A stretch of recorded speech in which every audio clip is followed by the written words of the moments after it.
Hello guys, welcome to our channel Shiksha alliance. Shiksha alliance में आपका बहुत बहुत स्वागत है। और आज हम भारतीय संविधान की सीरीज़ के तहत वो राज्य विधानमंडल के वो कंटिन्यू रखेंगे। और इससे पहले हमने राज्यपाल से लेकर जो राज्य विधानसभा, राज्य विधान परिषद और उससे संबंधित क्या प्रावधान थे और उनकी है वो महत्वपूर्ण शक्तियाँ क्या थी, उनके बारे में हम सब कुछ देख लिया था। और होपफुली पिछले सारे लेक्चर आपको पसंद आ रहे होंगे। और अगर कोई भी डाउट हो तो आप कमेंट बॉक्स में मेंशन कर सकते हैं। और अगर अभी तक आपने हमारा चैनल सब्सक्राइब नहीं किया तो प्लीज़ सब्सक्राइब कर लीजिए और ज़्यादा से ज़्यादा दोस्तों के साथ शेयर करें। और बेसिकली आज हम राज्य विधानमंडल के तहत है एक इम्पोर्टेंट देखेंगे लेसन। उसके तहत ये है कि जो विधेयक कितने प्रकार के होते हैं, जैसे हम उसको साथ ही साथ जो संसद में विधेयक रखे जाते हैं उनसे भी है वो तुलनात्मक रूप से इनका देखेंगे अध्ययन। और बेसिकली हमारा फोकस रहेगा कि जो राज्य विधानमंडल में है वो विधेयक रखे जाते हैं उनका है वो प्रावधान क्या है और उनसे संबंधित है वो क्या प्रोसेस फॉलो किया जाता है, जहाँ से वो क्वेश्चन बनने की संभावना ज़्यादा रहती है। तो उनके बारे में हम एक एक करके है वो देखेंगे। तो सबसे पहला जो हमेशा देखते हैं, राज्य विधानमंडल की भाग कौन सा है और अनुच्छेद कौन सा, जो कि पूरा याद हो जाए। राज्य विधानमंडल,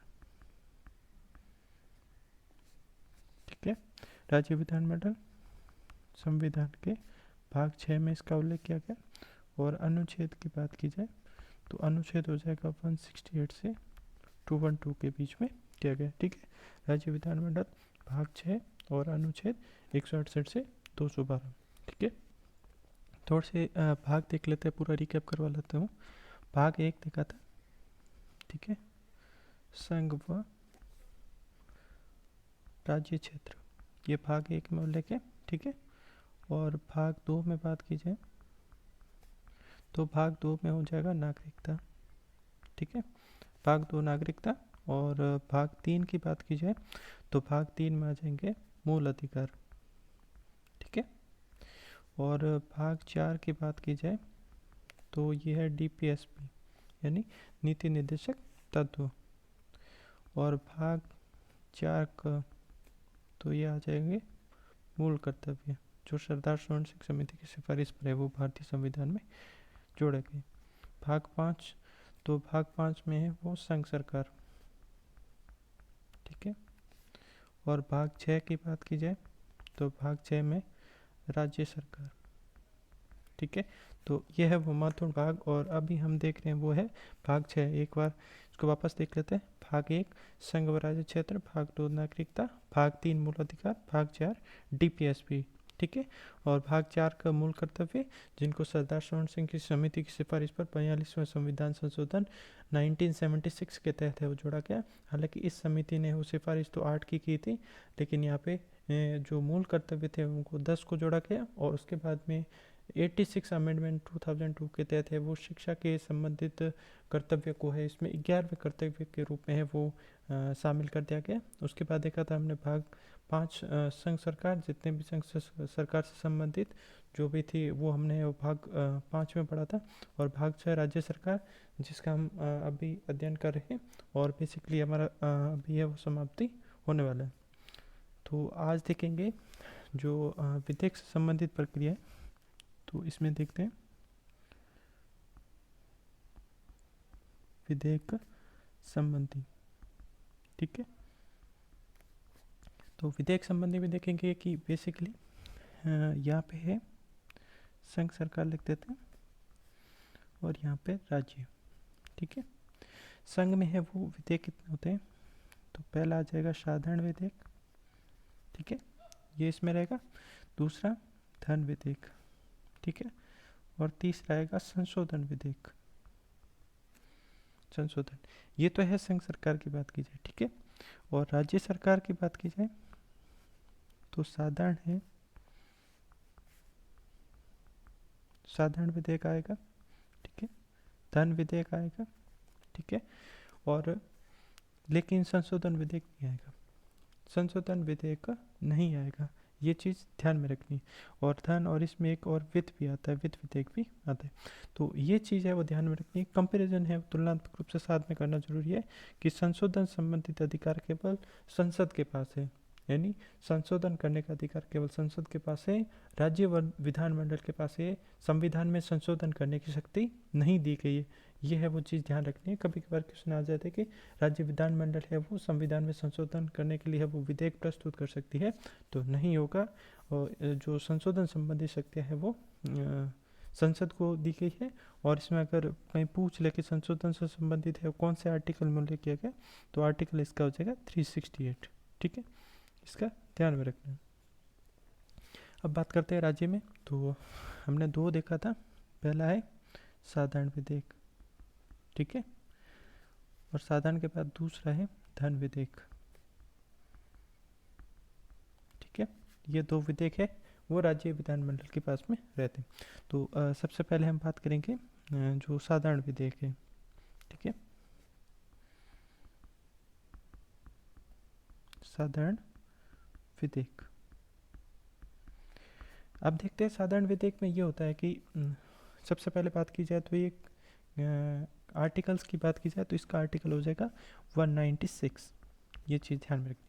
दूसरा, किसी भी सदन में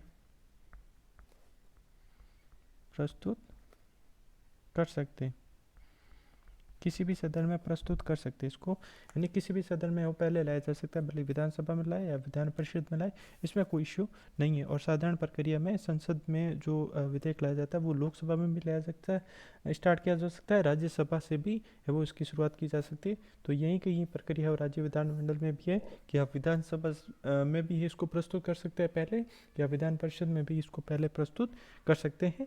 उसके बाद में जैसे विधान सभा में प्रस्तुत किया जाता है विधान परिषद में भेजा जाएगा पास करके, और विधान परिषद में अगर प्रस्तुत किया जाता है तो वहाँ से वो विधान सभा के पास में वो भेजा जाता है। तो ये चीज़ है। ठीक है, हाँ। मान लो जैसे विधान परिषद में रखा गया हो,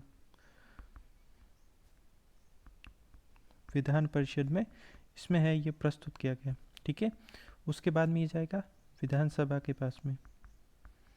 ठीक है, वहाँ से पारित होने के बाद में ये बिल जाएगा राज्यपाल के पास में। ठीक है, और राज्यपाल जब इसकी स्वीकृति दे देगा, ठीक है, यहाँ तक ये वो बिल है। ठीक है, और बिल पे जैसे ही राज्यपाल सिग्नेचर करेगा तो ये एक्ट बन जाएगा। ठीक है, तो राज्यपाल के साइन के बाद ही बिल है वो एक्ट का है वो रूप ले लेता है। नहीं, यहाँ तो ये विधेयक के रूप में होगा, लेकिन जब राज्यपाल का है वो हस्ताक्षर हो जाता है तो ये कानून बन जाता है। ठीक है, तो ये चीज़ है वो ध्यान में रखनी। अब मान लो यहाँ पे दूसरी स्थिति में हम देखते हैं विधानसभा। ठीक है, विधानसभा, तो विधानसभा है वो विधेयक पारित कर देती है। ठीक है, उसके बाद में इसको राज्यपाल के लिए रखना। ठीक है, राज्यपाल की अनुमति के लिए दिया जाता है 200 के तहत। ये राज्यपाल को है वो विधेयकों पर अनुमति देने का है वो शक्तियाँ प्राप्त है, वो है आर्टिकल 200 के तहत। ठीक है, और 200 के तहत में जैसे शक्तियाँ है मान लो, तो उसमें कौन कौन सी शक्तियाँ वो हम देख लेते हैं राज्यपाल के पास में। ठीक है, तो विधेयक को एक तो स्वीकार कर सकता है, ठीक है, अस्वीकार कर सकता है। ठीक है, सबसे इम्पोर्टेंट ध्यान रखना, राष्ट्रपति के लिए आरक्षित कर सकता है वो, राष्ट्रपति के लिए आरक्षित करना, राष्ट्रपति के लिए वो आरक्षित कर सकता है। और तीसरा होता है पुनर्विचार के लिए भेजना, पुनर्विचार के लिए भेजना। तो ये तीन परिस्थितियाँ होती है उसके पास में, राज्यपाल के पास में स्वीकार या अस्वीकार करना बिल को, राष्ट्रपति के लिए आरक्षित रख सकते हैं, और पुनर्विचार के लिए भेज सकते हैं। तो ये चीज़ है वो ध्यान में रखनी है। अब मान लो साधारण विधेयक। ठीक है, अब साधारण विधेयक में ये हुआ था कि मान लो विधानसभा ने बिल को है वो पारित करके विधान परिषद के पास में भेज दिया, विधान परिषद के पास में भेज दिया। ठीक है, तो विधान परिषद क्या है, या तो उसको मान लो अस्वीकार कर ले, यानी उसको माने नहीं, या है वो 3 माह तक रोक ले, 3 माह तक कुछ ना करे। ठीक है, या संशोधन के लिए बोले वो संशोधन अगर विधानसभा नहीं करे तो। ठीक है, तो ऐसी परिस्थिति में है वो यहाँ पे इस चीज़ को है वो ध्यान में रखना है कि विधान जो सभा है वो विधेयक है, विधानसभा विधेयक को पुनः पारित करके परिषद को भेज दिए। ठीक है, परिषद को विधानसभा भेज दिए। लेकिन अब इसमें यह है कि मान लो 1 माह से ज़्यादा समय होने पर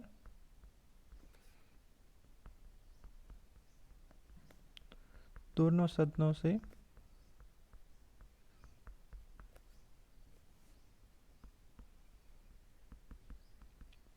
पारित समझा जाएगा।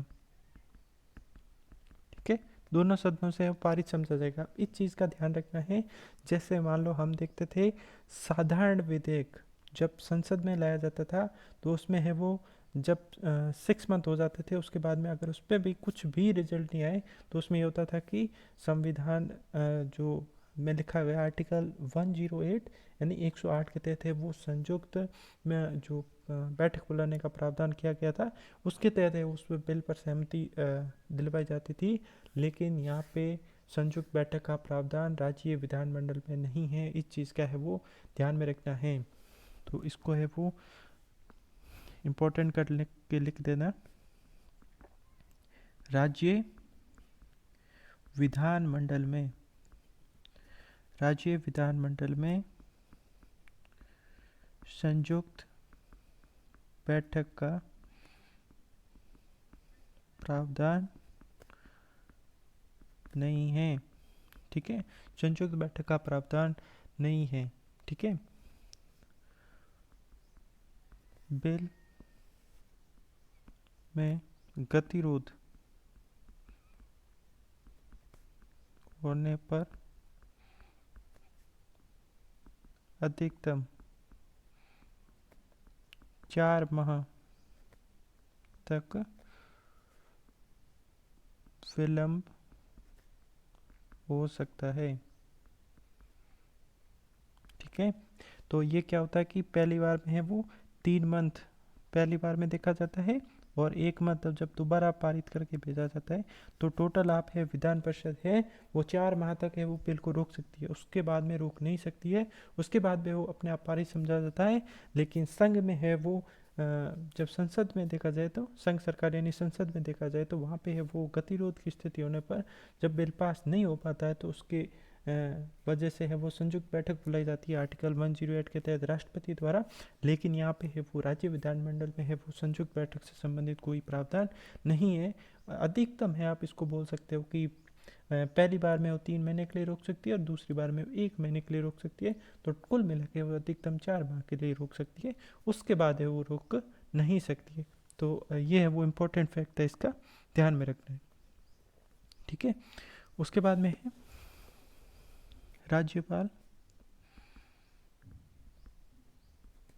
द्वारा आरक्षित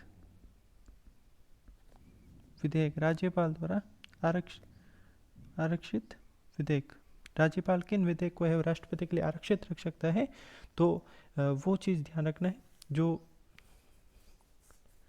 तो उसमें ये होगा, एक तो उच्च न्यायालय की शक्ति में कमी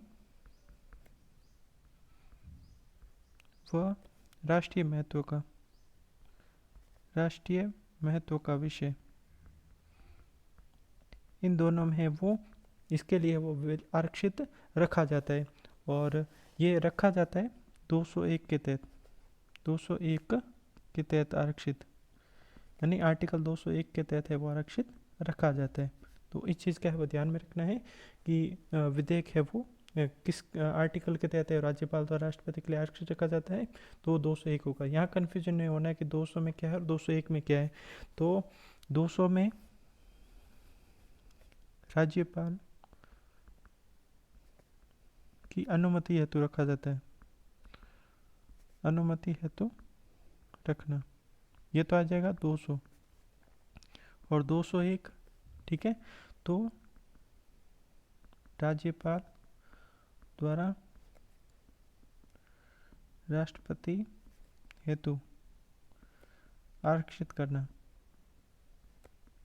जो विधेयक राष्ट्रपति के लिए आरक्षित किया जाता है वो 201 के तहत आ जाता है, ठीक है। तो यहाँ पे इस चीज़ में है वो कन्फ्यूजन नहीं रखना कि इसको कैसे देखा जाता है। अब बात करते हैं, मान लो ये राष्ट्रपति के लिए आरक्षित रखा है, ठीक है। राष्ट्रपति है वो पुनर्विचार के लिए भेजते, ठीक है। पुनर्विचार के बाद में विधानसभा, ठीक है, विधानसभा और विधान परिषद, यानी यहाँ पे इसको बोल सकते हैं विधानमंडल, ठीक है। विधानमंडल पुनः पारित कर दें, पुनः पारित करके वापस भेज दें, तो राष्ट्रपति बाध्य नहीं होगा, राष्ट्रपति बाध्य नहीं, यानी राष्ट्रपति यहाँ हस्ताक्षर करने के लिए बाध्य नहीं होता है। इस चीज़ का ध्यान रखना है। राष्ट्रपति हस्ताक्षर ऐसे भी नहीं कर सकता है अगर मान लो नहीं करना चाहे तो, लेकिन वो फिर पुनर्विचार के लिए भेजे, फिर भी वो हस्ताक्षर दोबारा भी पुनः पारित कर दे, तब भी राष्ट्रपति हस्ताक्षर करने के लिए बाध्य नहीं है। और यहाँ पे एक चीज़ है वो नोट कर लेना, विधानमंडल द्वारा पुनः पारित बिल पर राज्यपाल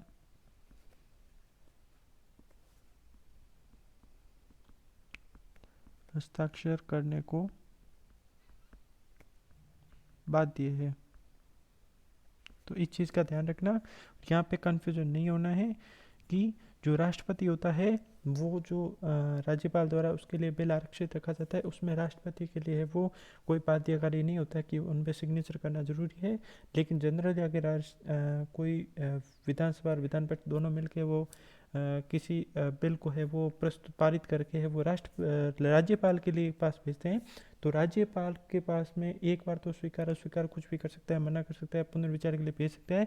लेकिन पुनर्विचार के बाद में जब विधानमंडल पुनः उस बिल को पारित कर दिया जाता है, तब है राज्यपाल हस्ताक्षर करने के लिए बाध्य होता है। इस चीज़ का है वो ध्यान में रखना है, ठीक है। तो ये था हमारा साधारण विधेयक से संबंधित है वो कुछ बातें। अब हम देखते हैं विधानमंडल, सॉरी, धन विधेयक। धन विधेयक, धन विधेयक में कुछ भी नहीं है, सिमिलर है। तो इसमें है विधानसभा में प्रस्तुत, विधानसभा में पहले प्रस्तुत, ठीक है।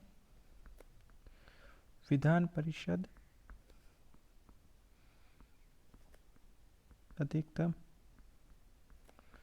14 दिन रोक सकती है, ठीक है। अधिकतम 14 दिन रोक सकती है, इससे ज़्यादा है विधान परिषद इसको है रोक नहीं सकती है। तो ठीक है, इसके तहत ये। अब मान लो धन विधेयक का निर्णय विधानसभा अध्यक्ष द्वारा, यानी कोई विधेयक धन विधेयक है या नहीं, इसका निर्णय है वो विधान सभा अध्यक्ष द्वारा है वो किया जाता है। और ये चीज़ ये ध्यान रखना, धन विधेयक और धन विधेयक से संबंधित अगर आर्टिकल की बात की जाए तो धन विधेयक का आर्टिकल होगा 199, ठीक है। तो इसमें क्या होता है कि आप 14 दिन से अधिक नहीं रोक सकते, और यही चीज़ है वो उसमें संघ में भी दिए, प्रस्तुत करने से पूर्व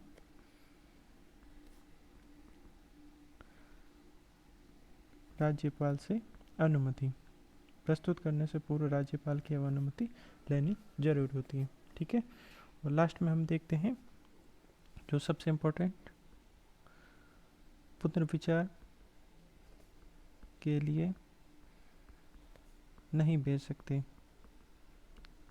क्योंकि जैसे पहले ही उसने है वो परमिशन ले ली है, राज्यपाल के परमिशन से ही इसको प्रस्तुत किया जाता है, तो यह पुनर्विचार के लिए वो लौटा नहीं सकता है, ठीक है।